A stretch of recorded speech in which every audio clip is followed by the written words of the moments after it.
So I want to talk about averaging down. Averaging down, when I first started trading stocks, there were so many rules and terms and expressions and things that I had no idea what they meant. Terminology that I've never heard of before, and one of them was averaging down. And the way I can best explain it to you is, let's say you buy some stock in a company that's $10 a share, and it's a company you really like. So you don't mind holding it through good times and bad times, and maybe it goes down a little bit. Let's say that stock goes from $10 all the way down to $5, and you got 100 shares in that company. You've got a pretty substantial loss. Now, maybe what you should have done was sold it, taken a small loss when it was, in the $9 price range, but for whatever reason, you held it, and now it's $5. But it's a company you still believe in, and it's a company you still like. And now that it's $5, you're thinking, maybe what should I do here? What you should do is average down.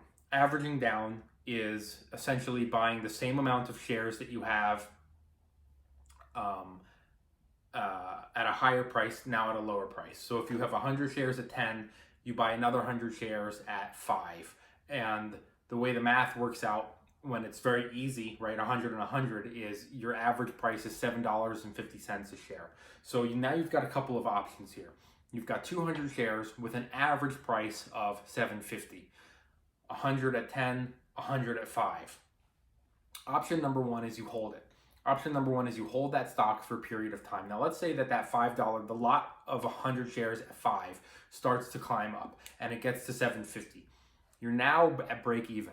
Your profit and your loss, it's zero. They cancel each other. The profit from the $5 lot cancels out the loss from the $10 lot. $7.50 is the price you've paid now for those 200 shares, and it happens to be $7.50. Cool, you're at break even. You've lost nothing. You've gained nothing. You can sell here and get all your money back. That's option one. Option two is you can sell the lot that you have at $5 and take that profit. Right? Because now you have halfway to go. The stock is $7.50 a share now. Your loss at the $10 position isn't so significant.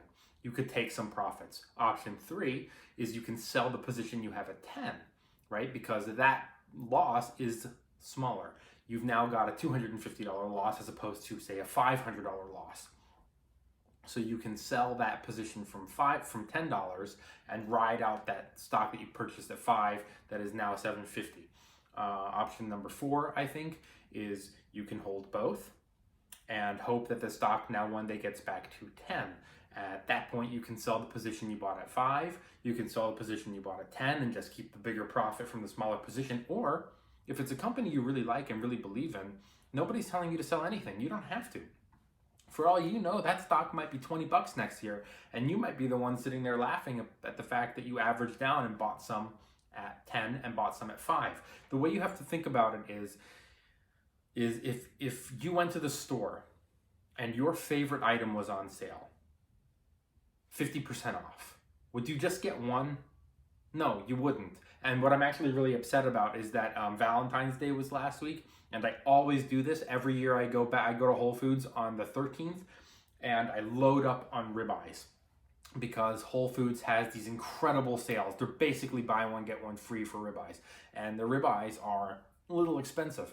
So if you go in and you get one ribeye for $15, now you can go in on Valentine's Day or the day before and get 2 ribeyes for the same price.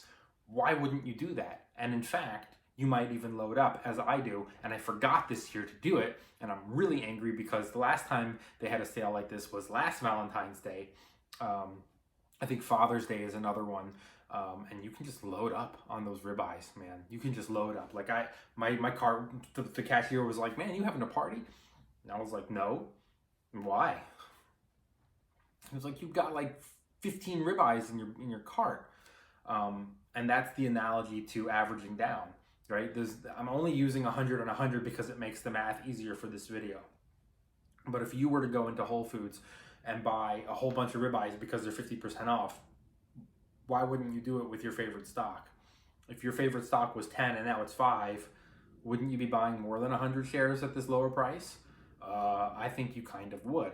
And then you've got a couple of different options there. And if you think that the stock is moving higher, there's no pressure, there's no requirement for you to sell anything. You can hold it and let it ride even higher. So that's averaging down.